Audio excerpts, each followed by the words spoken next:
Samantala, niyanig ng magnitude 7.4 na lindol ang Japan ngayong hapon.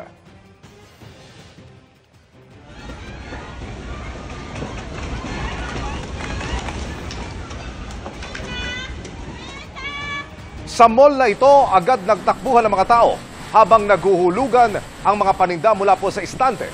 Dama rin ang lindol sa istasyong ito ng tren kung saan nabidyohan pa ang pagyanig ng kisame. Ayon sa Japan Meteorological Agency, naitala ang sentro ng lindol sa Noto, Ishikawa. Nangyari yan pasado alas 3 ng hapon kanina, oras po sa Pilipinas. Kasunod ng lindol, nagka-tsunami sa Central Japan at Western Coast. Kaya inabisuhan ng mga residente na lumikas.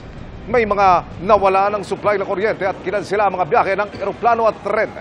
Ayon sa Japanese government, wala namang nakitang irregularidad sa mga nuclear power plants sa Japan. Nagbabala rin sila sa mga aftershock.